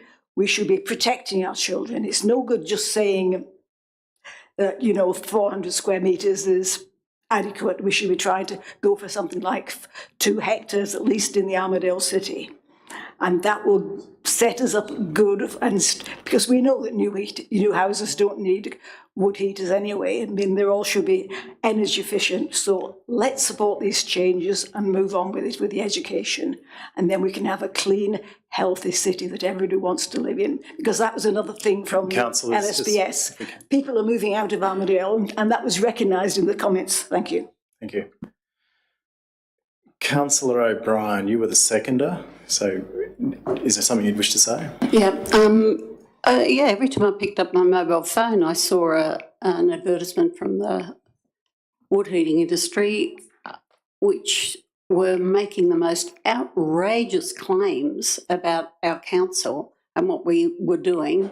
And most of their information was complete and utter lies. And they put this out to obviously everyone in the community. They did a ridiculous scare campaign, which a lot of people believed.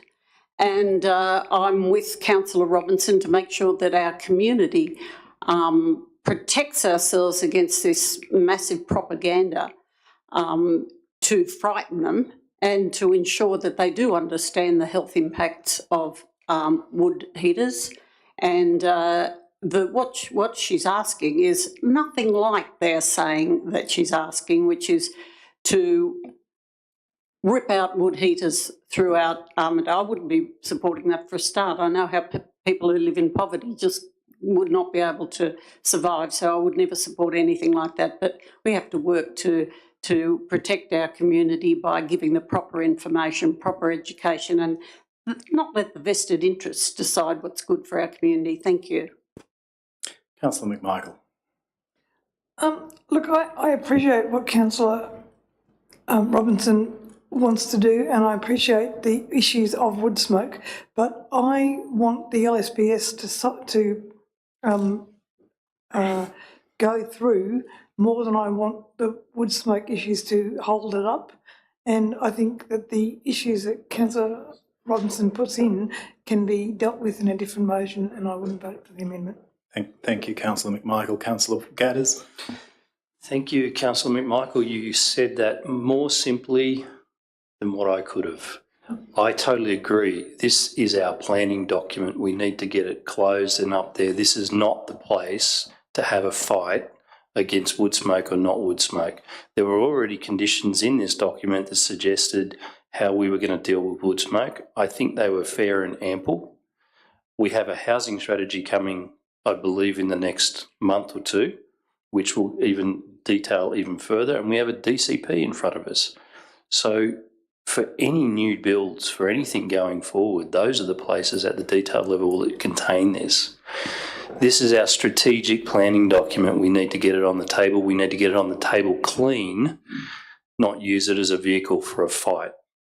I understand that some of the submissions were probably, people put fingers on the scales for some of the submissions.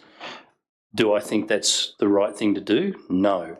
But then again, I don't think that should backwash into the purpose of what we're trying to do here with the LSPS. Thank you, Councillor Gadders. Councillor Robinson, sorry, just before we go ahead, any other councillors wish to speak before we have a vote as to whether this is going to be the motion? Councillor Redwood. Not sure if you can see my hand. I've popped up a few times, but it needs to be missed. I concur with what Councillor Gadders said. This is an important document. A lot of effort's gone into it. There's been significant consultation. We've received significant feedback. Let's crack on. Let's get on with the job at hand. And it's an excellent plan. Councillor Redwood. Councillor, any other councillors before Councillor Robinson? Well, I first of all would like to ask Councillor McMichael why she thinks that these amendments would make any difference to the DPE accepting or not accepting our LSPS. Is anything a major change that would really affect that? I want this council to pass this LSPS, okay, and I want to do it now. I want to get it done because everybody, particularly the staff, we've done hundreds of consultations and all that kind of stuff. I appreciate all the work that you do and I appreciate the comment that you make on things. I just don't want them in the LSPS resolution. Thank you. So I guess the question really is the LSPS the place to have this fight? Or are there other places to do it? So, councillors, let's put this to the vote. Now, can I have a right of reply then first? Yes. In this case, because I just don't understand. I mean, one way or the other, we're going to pass this LSPS. It doesn't matter, and we're going to pass it with or without the amendment, but there's no issue that of not passing it. So I'm really, really confused about that, shall we say that. And I mean, to a certain extent, if it is, I don't know, I might even vote against it just because it then becomes something that we are creating a fight by not agreeing. Okay, thank you. Right, councillors, let's put this to the vote. All those in favour of the motion, the amended motion that's on the screen. That's 1, 2, 3, 4. Those against, 1, 2, 7. I declare that lost. 7, 4, 7. So we go back to the original motion.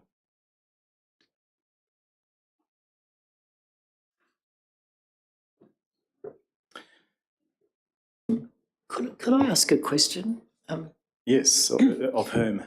Of, well, Mr. Goodall or possibly Mr. Boyce. I just wanted to clarify something here. At page 38, there's the bullet points. The last bullet point, I think, talks about a lack of essential services. I've had feedback that the LSPS is a bit light on in terms of looking at public transport within and around our region, and it obviously is a huge problem, and it doesn't seem to be comprehended by our transport. The second last, the penultimate bullet point on that page, which talks about our transport connections, road, rail, airport being one of our strengths. But it does talk in the last bullet point about our lack of essential services being one of our top 3 challenges. Is that supposed to be transport? You know, public transport? Because we've got a whole community in Gyra that doesn't actually have access to a taxi service, a bus service, or any service really. So it is quite a major problem in Guyra. All right. We might, so you asked the question of either Mr Goodall or Mr Boyce, bearing in mind that this is a living document. Yeah, I do bear in mind, and that's kind of why I'm just putting it as a question and not some kind of, because it may be something that needs work on, and I'm conscious that I've been out of action on the Connected Region Working Group for reasons beyond my control. Thank you. Yeah, Councillor, I don't think that was narrowed down to any specific essential service. I think it was just essential. It was just a survey that went out to the public. There's concerns about, transport, health services, all those sort of public essential services. I suppose the region is declining. Yep. So I think it was a holistic survey. Terrific, thanks. Thank you. All right, councillors, let's put this to a vote. All those in favour of adopting what's on the screen, I declare that carried unanimously. I think a hand popped up from London.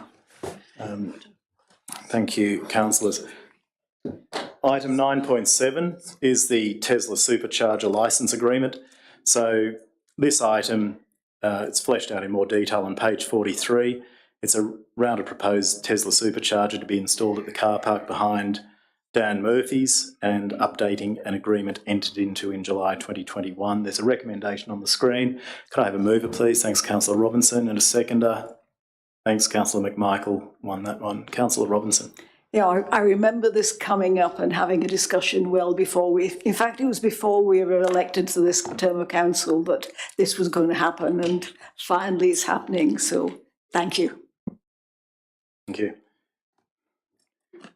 Okay. Councillor McMichael, anything to say? I think it's fabulous for tourism and great for our economy. Okay, thank you. Councillors, anything to add?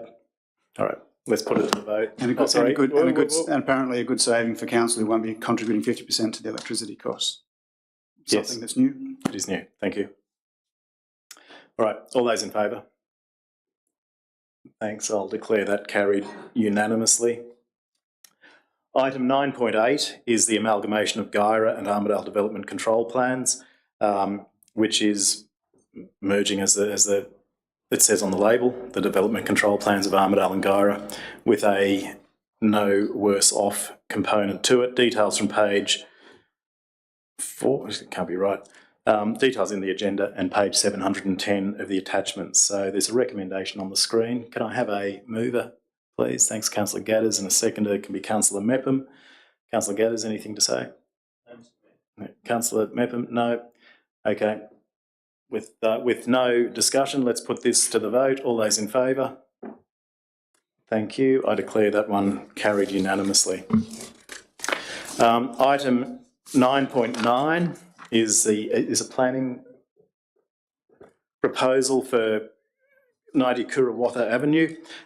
This item's been up before us previously, and it's seeking council approval to forward a revised planning proposal for a gateway determination. So amending the minimum lot size from 1 hectare to 4,000 square metres. Details page 51 of the agenda and 1,075 of the attachments. Recommendation on the screen. Do I have a mover? Thanks, Councillor McMichael, and the seconder is Councillor Witters. Councillor McMichael, anything to say? Look, it's great to have it. I hope it passes. I hope it goes through all the right channels, and I hope that with the past LSPS document that this kind of thing won't happen again. And thank you. Congratulations to the staff for doing it. Thank you. Councillor Witters, nothing. All right, councillors, let's put this to the vote. All those in favour? Thank you. I declare that one carried unanimously as well. Item 10.1. The Guyra's Preschool EOI. So this item is seeking endorsement from council to test the market via an EOI to ascertain interest for private operators to run the preschool or developers to construct a new childcare facility. We have details from page 59 of the agenda. Can I have a mover, Councillor Packham, and a seconder can be Councillor Mepham. Councillor Packham. Thank you, Mr Mayor. I'd like to move a motion along the lines of the recommendation with a slight change in C. Delegate authority of the General Manager to advance discussions as opposed to enter negotiations. Okay. With any interested parties. Thank you. All right. Now, My seconder would have to... Councillor Mepham seconded that. Are you happy with that change? Thank you. So that's now our motion. Do you wish to speak to that at all? Thank you. Childcare, as we know, is a major driver of participation, especially of women in the economy. And for too long, we've been restricted by the facility that is currently under operation by our good selves. I don't believe necessarily it has to be our good selves, but we have to provide the opportunity for the market or ourselves to be placed in the best situation to be able to provide those services. We have to be able to be scalable, and we have to have a mix.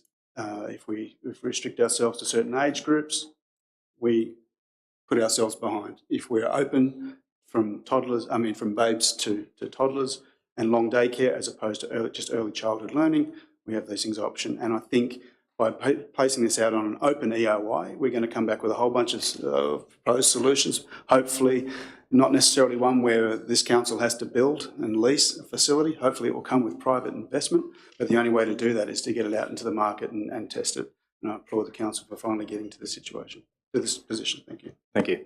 Councillor Mepham, anything with Yeah, there was a fair amount of negative social media floating around last night, misinformation on this item. My response to most of those people putting that scenario up was it'd be useless us going to public consultation if we weren't armed with the information about what was possible, what's not possible, where people thought they probably should be being consulted right now before we even go to market, and that was basically a pointless exercise in my opinion. Better to go to public consultation, understanding what is available and what isn't. Thank you. Councillor O'Brien. Look, to the community, I say that the council has taken this issue very seriously, has had extensive discussions on various ways we could support the preschool, and the fact that they do support the preschool right now under difficult circumstances. I don't think, given the fact that they're in a rundown building and really not fit for purpose, I think we have to make a decision to give the GM and staff authority to try and make things better, and that's exactly what they're trying to do, trying to find a way maybe other parties can assist in making the preschool a better place or building a new preschool. And we don't know what that might look like yet, but we'll never know, and it'll never get better unless we give people the opportunity to try and find something better. That's got to come back to council with for us to approve of that. But totally support the idea of giving them the freedom to try and make things better for the Guyra community. Thank you. Thank you. Councillor O'Connor. This makes me laugh because it recalls one of my first skirmishes in public life up here in Guyra and Armidale, when I suggested that we actually build a new preschool, probably about 23 years ago. And there was this horrified response from the community that I was trying to do something negative towards the community. Now, hindsight's usually pretty nice, and I did survive that. But what my suggestion is, as a matter arising from the passing of this motion, is that council might consider, and I'm happy to sort of draft an amendment if it's needed, to put this, make this a special sort of project for our communications department, because I notice here that there's a lot of work's been going on behind the scenes with councillor workshops, Department of Education, but I think actually we've got to do a bit of, community customer facing work as we go, and really make a big effort, because, we've already seen on social media there's a bit of a problem with people getting the wrong end of the stick, and that's the furthest thing, I think, from our intentions here, to take away the preschool or, reduce children's opportunities or whatever. So, Are we happy to take that as a matter arising, or does somebody, would the movers or the seconders like to pop in does that suggestion appeal, that it be a subject of some communication strategy the whole way through that's over and above just doing the right thing? Yes. I don't want to. I'm telling you I don't. Okay. But it could be a matter arising, but noted on the report, I think. Okay, well, let's ask. Does the mover wish to change things? No. Okay, so let's crack on, shall we? All right. All those in favour? Thank you. I'll declare that one carried unanimously. Item 11.1 is the Kempsey Road status report. So this is a regular report providing updates on the Kempsey Armidale Road restoration project, where council is being asked to note the report or note the information contained in the report. Details are from page 66 of the agenda. There is and that is the recommendation that council note the report. Do I have a mover? Thanks, Councillor Packham. A seconder? Thank you, Councillor Galletley. Councillor Packham. Thank you, Mr Mayor. No, this is great to see that we have it's a monthly report, and it's great to see it, or it won't be monthly if we get to 10 months or 11 months a year. But anyway, it's great to understand that the risks that are associated with this quite significant project, councils have this in the top of their mind as a risk to the organisation, and we applaud the council for doing everything it can to mitigate the risk towards us in the community. Thank you. Thank you. Councillor Galletley. No, good thing. We'll just have to we'll have to get a new card for Alex Manners there to say Kempsey Road Project Officer. Thank you. Thank you. Thank you so much. Thank you. All right, councillors, let's put this to the vote. All those in favour of noting the report? Thank you. I declare that carried unanimously. Councillors, item 11.2 is at the gestation period of an elephant. It's the gates and grids policy. It's had a long-standing history. It's been through significant consultation and workshopping. Details are page 75 of the agenda and 1160 of the attachments. Can I have a mover? Thanks, Councillor Packham. A seconder? Thanks, Councillor Galletley. Councillor Packham, to you. Thank you, Mr Mayor. This has been 2 years of life. It's had a life of 2 years plus. We've had a hodgepodge of ideas put together, a coming together of minds, different engagement with the community, etc., etc. I don't want to speak to it just yet. I have a motion, but I believe that the Chief Officer Manners had wordsmithed what I had was to propose. So, at the cusp of the meeting this morning, this afternoon.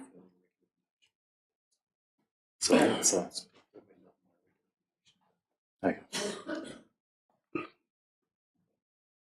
That's not it in the order that it was. So it's not it, or it is? No, it's not what Chief Officer Manners had suggested. That's the latest I received. I'll send that on to you now. Oh, got it. Sorry? I have it now. You have it now, thank you. We'll have a pregnant pause, Mr Mayor. Yes.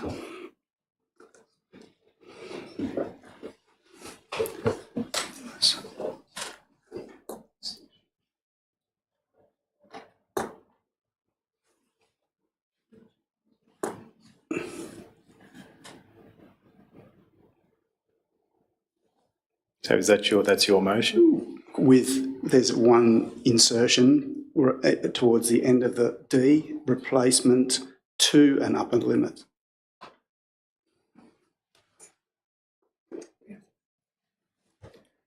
Thank you. Councillor Galletley, are you comfy with that? That's the motion I'm putting forward. Okay. I need a seconder. Okay. Sorry, you second? Will you second? I'm just having a read. But what was the main reason for changing this, can I please ask, just to simplify it while I'm trying to read it, thank you. Maybe I could give a summary. The main bit is where the responsibility for maintaining the 20 metres either side of the grid, where does that lie? And this motion that Councillor Packham has put forward makes council does that maintenance. That makes sense to me. If that's, yes, thank you. I haven't got my long distance glasses on. But no, I'm happy. I'm happy. Right, terrific. We're here to help. We'll let Councillor Packham speak to it and then we'll go for some discussion. Thank you, Mr. Mayor, and I apologise for jumping in to talk about it before I'd actually put the recommendation forward. Again, as I said, it's 2 years. We've come together, a coming together of minds, balance between council's desires and council's resources and council's capability with what we see as the right thing to do for our ag community, which is somewhat, the land values have gone up, but they're struggling at the moment. We've also put an impost on our ag community of a significant SRV, and in the main they've come to the party to accept that on the slight condition or the sort of expectation that at the very minimum that their roads would be sorted out and the kids don't have to get a new dentist treatment every time they jostle their way to school. Supporting our ag community is paramount. We understand that they are under significant requirements under the Biosecurity Act to meet their obligations. It's never always easy to know the two farming neighbours see each other eye to eye either. We want to encourage the farm stay movement, which encourages people to need to travel on the rural roads, especially the gravel ones. We've seen how the Tour de Rocks has utilised those facilities. And it's important now that we've come to agree that there are different structures required, that there's a legal basis for ownership, that we understand that council owns the structures in the road, but by providing a permit for the use of a structure that the council may or may not care that they really have, that they provide a permit to a landowner, that the landowner would co-contribute to the maintenance of that. Council coming to the party and offering up to 30% of installation of and structure of new structures and new installations. Not only that we ask that the good councillors provide a budget under the road maintenance area to actually do the cusp of the 20 metres either side. I think it's fair. We'll stop seeing landowners also try to take that into their own control and bring out their own graders and their own 4-in-1 buckets and try to dump gravel here and there because they believe, council can now schedule that as part of their gravel roads maintenance program. People will know when that's coming and they can do it. They can also ring up and request. The only caveat that I said is, when we try to install them, there may not be the opportunity to always have the perfect 6.5 metre width ones. It's not practical on lots of roads, and I'm sure that council would see level heads when they have applications for new ones or ones that have to be replaced, that will sort of, work within reason with the landholders to make sure it's not a huge impost and beyond the capability to continue and moreover, not to restrict or restrain access and use of that road. Thank you. Councillor Gadders. Sorry, it's more a point of clarification on D, and the tail end of D looks quite grey to me, and I don't know whether it can be fixed with a little bit of grammar. 30% seems to read per grid. Yes. 150, I want to understand, is that 150 a total pool, or is that also per grid? Thanks, Councillor Gadders. There's been some discussion up here around that. The intention was per annum. It is a per annum amount, so we might need to tweak that so we don't get... Yeah, but we might need to tweak that so it reads, are we ready across there? Request the council establish a subsidy program in compliance with section 356 of the Local Government Act to an upper limit of 150,000. Just one at a time, please. Upper limit of 150,000 excluding GST per annum.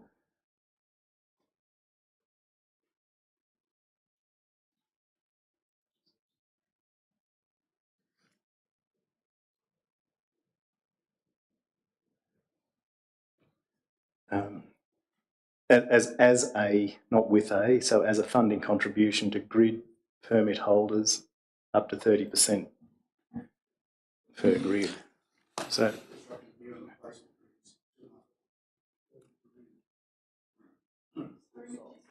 okay, we might just throw to Councillor Packham just to finish the smithing.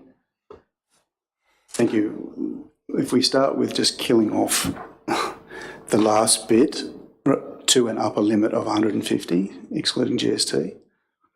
But, 8. Oy. Sorry, can you undo that? Can you undo that? Sorry, from after replacement. Yeah. So on the bottom line? Bottom line? Yep. And just insert the word grids.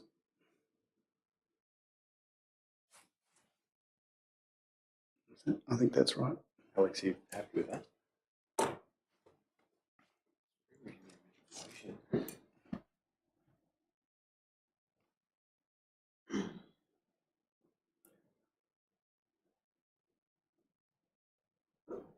That's maintenance, really, not replacement.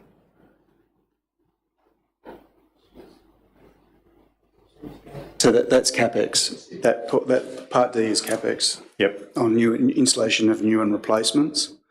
I understand that could cause ramping, for want of a better word, if there's a queue of applications or demands from council to have grids replaced. But that's the suggested quantum of CapEx that council have requested us to consider. Yep. Okay. Thank you. Councillors, let's put that to the vote. All those in favour? Thank you. I declare that that one passed unanimously. Okay, item 11.3, former tip shop site. So this report provides council with a lease option for the use of the former tip shop site as requested by the Armidale Men's Shed. Details page 87 of the agenda and 1176 of the attachments. There is a recommendation on the screen with some detail. Can I have a mover for this, please? Thanks, Councillor McMichael, and the seconder can be Councillor O'Connor. Councillor McMichael. Oh, look, it's great to have the organisation in the old tip shop, and great to have the place used.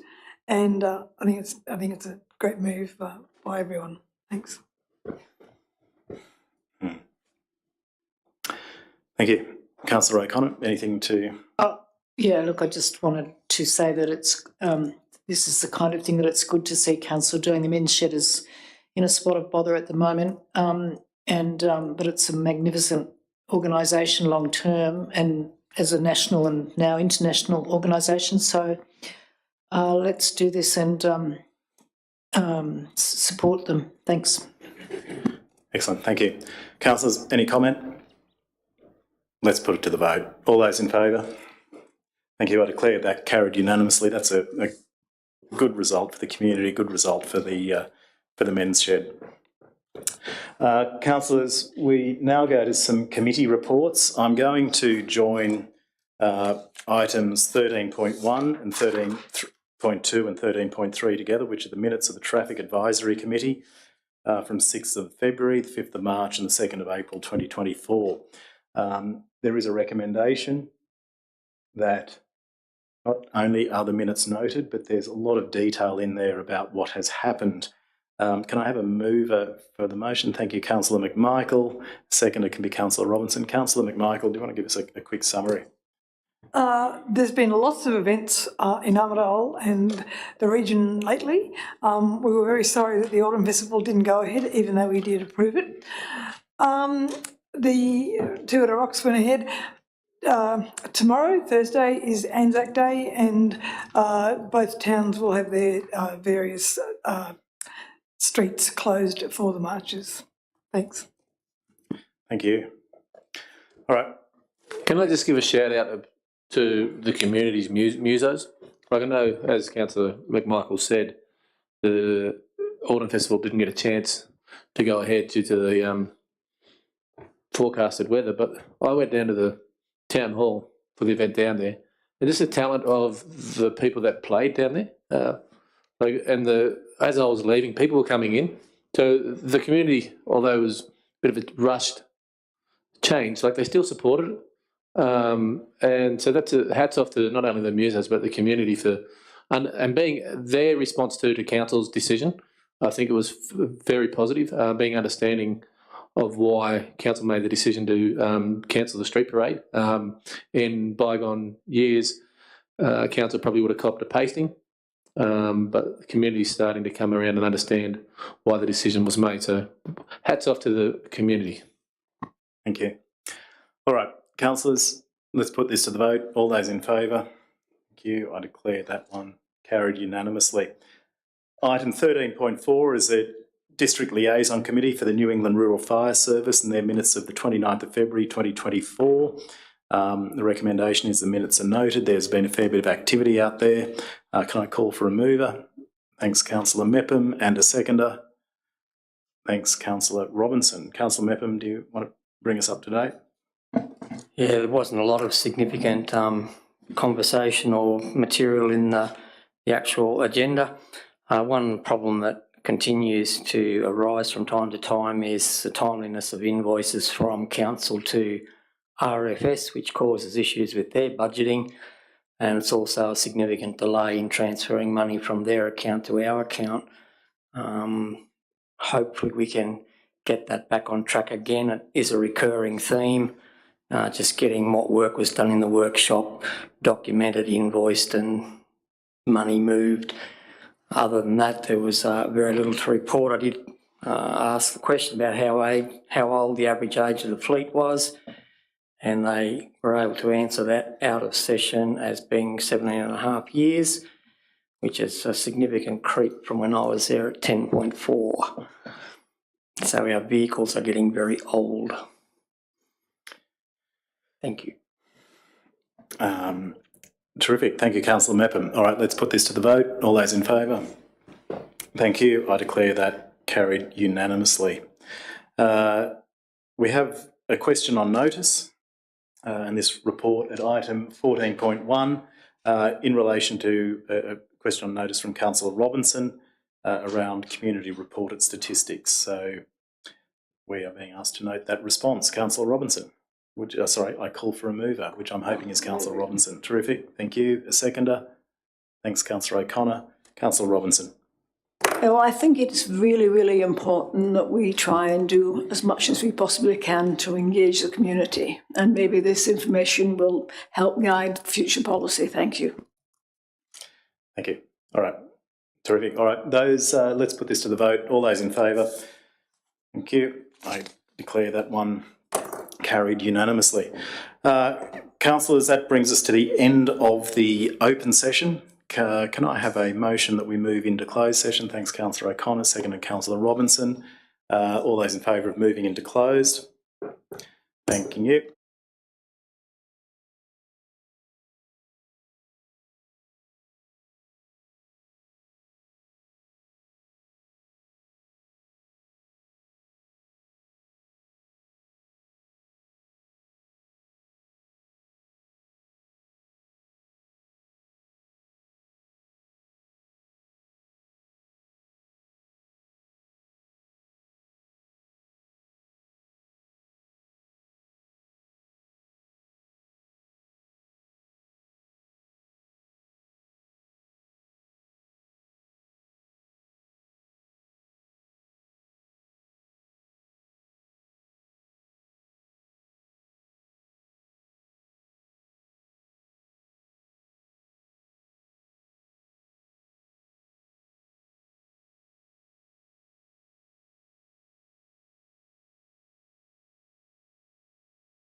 you. All right. I welcome everyone back into the open session and ask the General Manager to read out the resolutions of the closed session. Thank you, Mr Mayor. One item in closed council, a tender recommendation for the Rockvale Road upgrade to chain 33.49 to 35.69. Resolved by council that they endorse the award of RFT A 2024/24 upgrade to Rockvale Road chain 33.49 to 35.69, 2.2 kilometres to Bricon Civil Proprietary Limited for the lump sum contract price of $2,383,750.12, inclusive of GSC, with works to start in June 2024 and a completion due in February 2025. Thanks, Mr Mayor. Thank you, Mr General Manager. Well, there being no further business, I declare this extensive council meeting closed at 7:02. Thanks, councillors.